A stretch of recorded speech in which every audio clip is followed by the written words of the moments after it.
Welcome to Urban Homestead Radio, preserving a homegrown way of life and inspiring others to bring the revolution home. Thanks to the support of our sponsor, Lehman's. For over 60 years, they have provided practical, non-electrical tools, appliances, and home goods. When technology fails, their products will certainly work. Check out their website at lehmans.com. That's LEHMANS.com. Let's go down to the Urban Homestead, Pasadena by the freeway. Hi Homesteaders, I'm your host Annie Gervais from the Urban Homestead in Pasadena. I hope this season finds everyone well and counting their blessings. It's a beautiful and unseasonably warm November evening here in Los Angeles, and for COVID safety purposes, we are recording this episode outside, so you will hear outside noises like the freeway and maybe a cat or two, and the ducks putting themselves up and the chickens putting themselves up for the evening. Today, I have the pleasure of interviewing the lovely and talented Katie Glassman. I recently met Katie through one of our Homestead Hootenanny musicians, Adam Kulikov. For those who've had the opportunity to attend one of these hootenannies, you might remember Adam and his mandolin, and for those who hadn't had the pleasure of seeing him, well, you definitely missed out on some magical music memories. Today, he's here also accompanying Katie. So Adam, hi, it's good to see you again. Hi, always great to be at the Homestead. Good to see you. So, hi Katie, I first want to welcome you to Los Angeles. I know you're from Denver, so a warm welcome to you to here to this land of eternal sunshine. Thank you. And beaches and mountains and all that good stuff. So I appreciate you joining me today. And so it was kind of odd. I had this question that I wanted to ask you, and then before we started recording, you in turn wanted to ask me the same question before I even asked you the question. So the question is, what's the difference between a violin and a fiddle? So I get asked this every day of my life, no matter where I am, and I have been trying to gather little videos of everyone telling me what they think their differences are, because no one really, we didn't learn this in school. And so there are all kinds of jokes, like the difference is the nut at the end of the bow, or you can spill whiskey on a fiddle.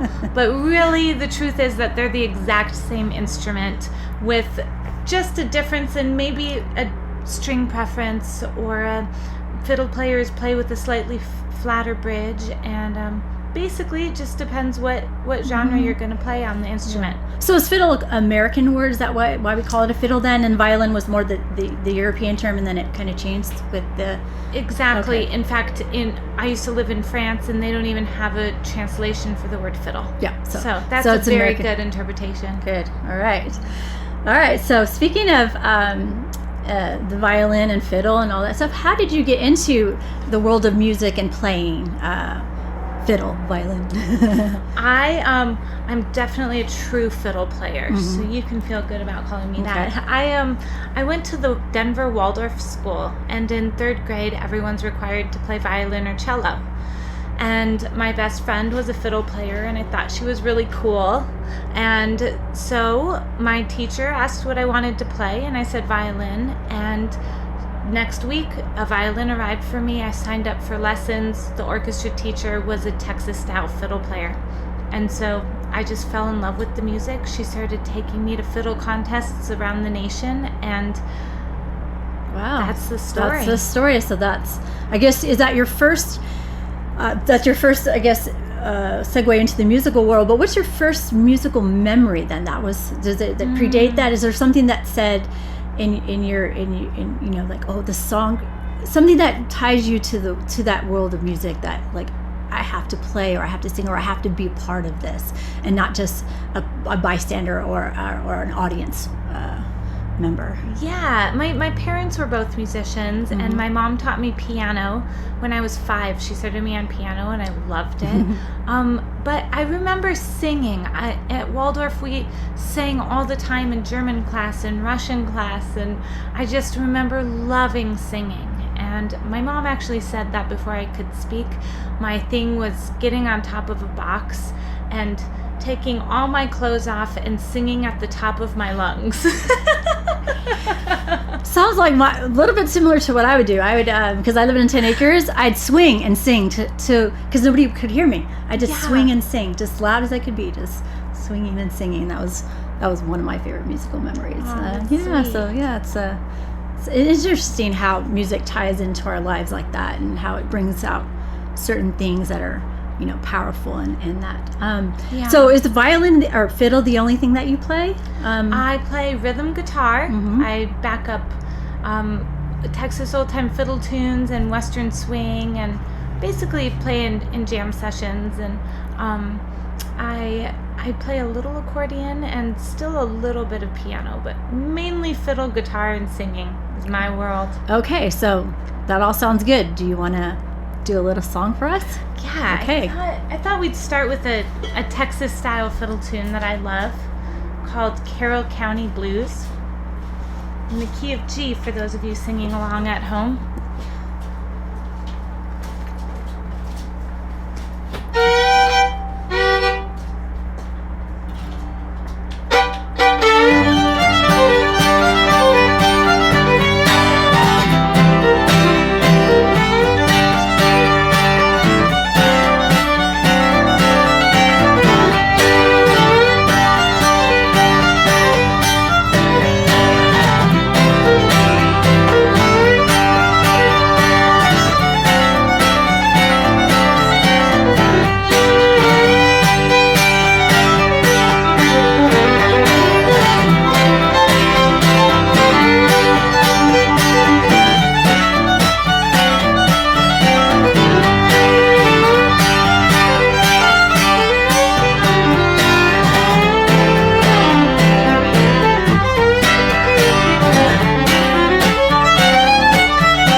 That was beautiful. Thank you. Thank you.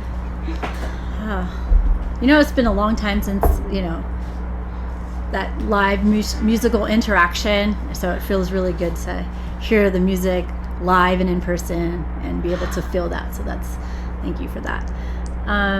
Speaking of the impact of music and how it affects people, how has music impacted your life in terms of just in general? How has it impacted you?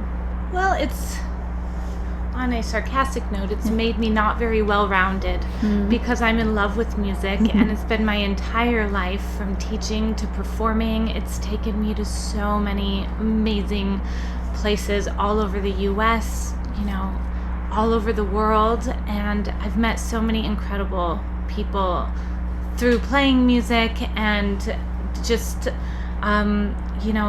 fans who are incredible people that have just made my life so rich. And teaching music has been very impactful as well, to be able to pass it along. But it's been my entire life, I don't know what I would do without it. Well, it's, you know what, it's a blessing to have that. So, you know, that's your passion about, that you enjoy doing, and can make, you know, a little bit of living and do that. So that's amazing. I have a question, like, I know this is maybe broad, but who most influenced you in your maybe style? Is there, so for people who don't know, maybe style or American music or whatever, is there certain people that you say, hey, you know, you should, if you're interested in this sort of music, check out this person or this style? Who would they be?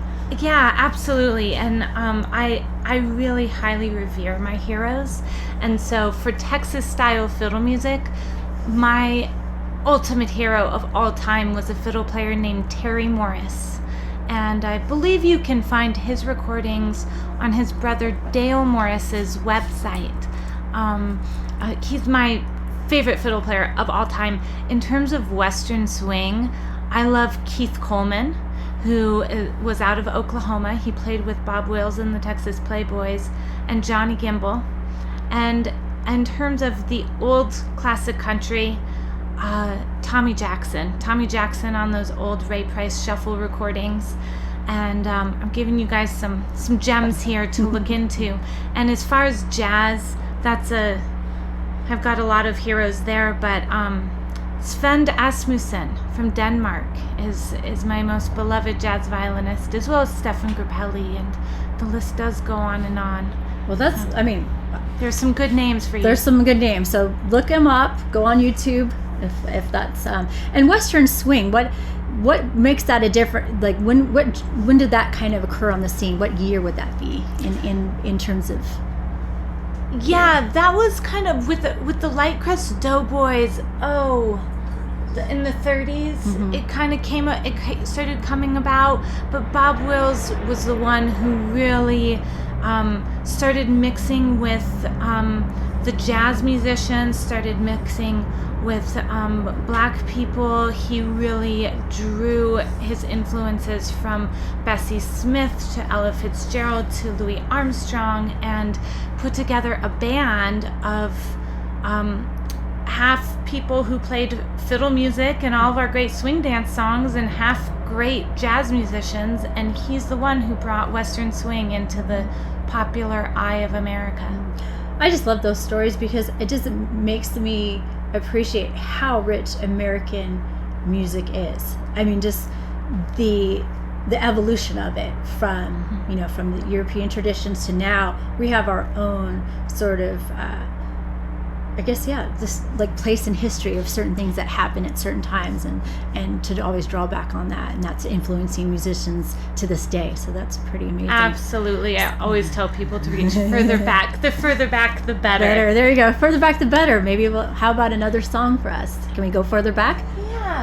Yeah, why don't we do, this is a Roy Rogers song that I sing that Bob Wills and the Texas Playboys also did. It's called Along the Navajo Trail.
So we're in November, and this year, 2020, has been a challenging one for all of us.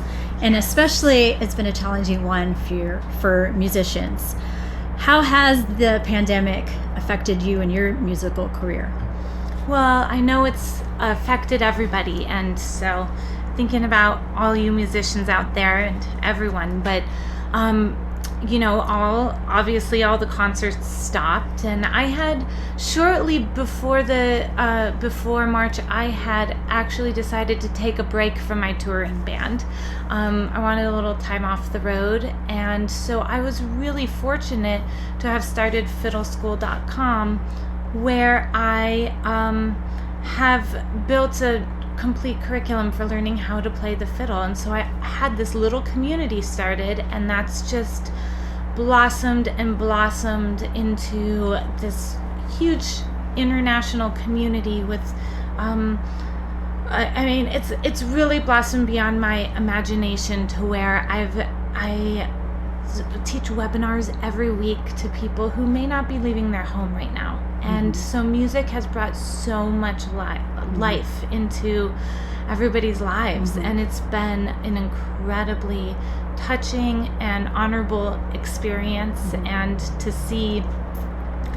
feel a different balance not performing has been really odd for me, but it's been so rewarding to put more time into my teaching and have such an incredible student base around the world. Well, I'm glad you mentioned that, because when you visited the Homestead a few weeks ago, you piqued my, curiosity and interest when you said, you teach you violin, and you can, play violin 10 minutes a day. So that, I was like, so we'll have to, and we'll end the thing with people so they can find you in your fiddle school. But I'm glad you mentioned that, the online aspect, because I think more people are, like I said, at home and wanting to learn things. There was that sourdough bread craze was going around, and I think they were out selling. I think I heard from one person the stores, one of the music stores, was sold out of guitars. So people were putting their time to good use at home. So that's great. Yeah. And you're helping them, so that's amazing. And since I've been out here, I've partnered up with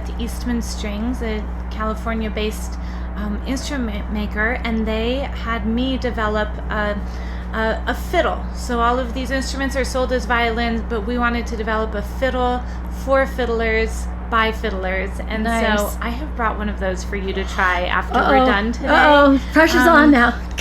But now I'm really excited, because people, if you've never played fiddle before, if you played in orchestra as a kid and you're thinking of getting back into it, or if you're a classical player and you want to branch out, we can not only set you up with a great, reliable, affordable fiddle, but give you a community and all the learning materials that you'll need to get going. And it's never too late. I've had people start in their mid-70s, and they're doing incredible. Good. So there's still hope for us. Who are There's always hope. So busy during the day, feeding chickens, doing dishes, and thinking, and then falling asleep, exhausted at the end of the day. So even busy people can fiddle. Cool. Even busy. I like that. Maybe that should be a t-shirt. There was also something that you shared with me when you visited, and that I found very touching. It was during when this lockdown, the quarantine, and you were in Denver at the time with Adam, and Adam showed me that you guys did something very special that was actually shown on the local news. Can you tell us, the listeners, a little bit more what that special thing was that you created on your front or back porch that day? Yeah, well, I've been lucky to quarantine with Adam, who's also a musician, and he's helped me with so much fiddle school stuff. But when I was performing, my whole life when I've performed, I've always been very hard on myself. I've always been in bands that were, we had very high expectations of one another, and so there was a lot of pressure on stage. At fiddle contests, I always put this pressure on myself, and anyhow, it was about the end of March when Adam and I, beginning of April, when we were playing on the front porch, and when we first shut down, remember how no one was going anywhere. No, it was pretty scary. We weren't seeing anybody. No. We were hoarding toilet paper. Well, we weren't, but we know some of you were. Don't start again, please. I've heard. There's rumors. No, I'm sorry. And so we were just playing out on the porch, and couples were walking by very distanced from one another with tears in their eyes, hearing music. And it just, I told Adam, I started tearing up. I'm even tearing up thinking about it. Like, this is one of the first moments in my life where I've felt that I'm really sharing music. And the way that I'm playing doesn't matter. It doesn't matter if I'm playing perfectly. And it was a whole different, I know it's obvious. I know it's an obvious way to think about music. And I tell my students all the time to remember they're sharing a gift. But for me, that was one of the first times in my adult life especially that I remember being touched that much. I mean, it was the most impactful performance. Seeing people come and listen for 5 minutes and then move on so that somebody else could listen. And pretty soon we had people sitting spaced out along the street, and somebody submitted it to the news. We won best social distancing. So the contests never end. But that was really a day to remember, right? It was incredible, and I will say that, like, if you ever, we saw the power of music here at the Hootenannies every Sunday, and when we saw everybody gathering, and it was really great community moments and stuff. But like, when the world was shut down, you start to think like you're not going to have those moments. And then we were just jamming, just the two of us, and to see the reaction of people and the emotion on their faces and what music meant to them, it was just a huge and wonderful reminder of what it's all about, and connection and sharing and all these things that you think about, but or you took for granted or whatever. We were really blown away, and we were very affected by it afterward, and then to see it on the news was just unbelievable, because we didn't even know someone had taken video. But I'll never forget it. I'll never forget it. And it reminded me that my self-expectations were so high all through my life that I lost sight of what was really important in music. No, that's good reminder. And I think there's been a lot of reminders and reflecting and grounding this year, growth and introspective and perspective, and putting things into perspective, and also kind of hard. I mean, it kind of, you think, before the age of the internet, and back 100 years ago, that's why music was so important, is because we worked hard, toiled through the day, and then when that person picked up a fiddle or a guitar, a mandolin, how special that was, because it touched people. And I think you got that feeling again of what those moments were like when everything was stripped. And so that's it is special, and music is special, and I can't say enough for that. I believe it is beautiful, and I appreciate you sharing that story, and I hope others will be inspired by that, to not care what they sound like and just go out and play, or go out and sing. I hope we sounded okay. Oh, you guys do. Well, how about we're coming to the end. How about one last song that you could share with us? Why don't we do On the Sunny Side? Yeah, I think we need a sunny song. Okay. This is reaching into my swing roots. I've been very influenced by swing and jazz all through my life, so we're going to play for you On the Sunny Side of the Street as an inspiration for you guys to get out on your porches and sing a song or share your music. Nice. So we'll do a quick tune check, because it's a little bit chilly, but I think we're good.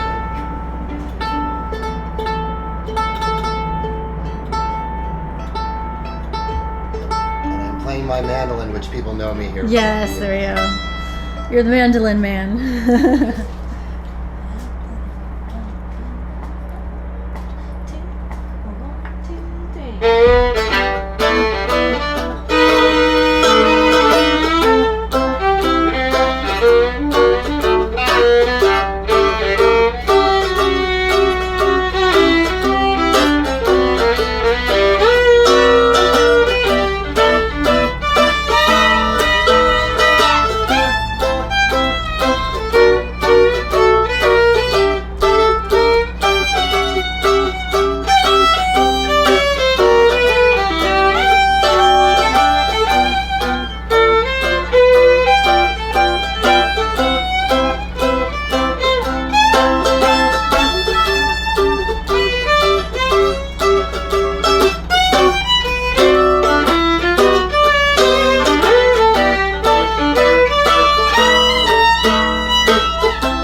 Well, I wish this could go on forever, but we are coming to Me the too. end of our podcast. I want to thank you, Katie and Adam, for joining me today. Do you have some final words, Katie, for our listeners and how they can follow you and find you and learn more about your fiddle school? Yeah, and thank you so much for having me today. This is a thrill to be here. You can find me at fiddleschool.com, and I hope you'll join us. It's really an incredible community. We're also on Facebook as Fiddle School, or on Instagram as Fiddle School, and my personal website where I put gigs up, which are not happening at all, so there's basically nothing there right now, is katieglassman.com. But I hope you'll come visit me at fiddleschool.com, where we really believe the music is in your hands. I like that. So there's a quote that I saw that said, sometimes music is the only medicine the heart and soul need. So especially during these challenging times, I really appreciate you sharing your musical journey and lifting our spirits with musical medicine tonight. So Thank you so much for both being here. It was a pleasure and made my heart really glad and hopeful for the future. Thank you, and you know how much the Urban Homestead means to me, and it's my first time on your podcast, and I'm really happy to be here and to see, you know, a few folks from the Urban Homestead and our Hootenanny days too. It's been a while. And it's been really great to, you know, help out with Fiddle School and see the community, the growth of it, and all the connection and positivity that happens there. It's really quite a magical thing in these times. Yeah. I've enjoyed it a lot. Good. Well, with that, we'll sign off, and thank you again for tuning in. Until next time, keep on growing. We love to hear your feedback or questions. Visit us at urbanhomestead.org to check out what's happening on the homestead. Follow us on Facebook, Twitter, Instagram, and YouTube. And until next time, keep on growing.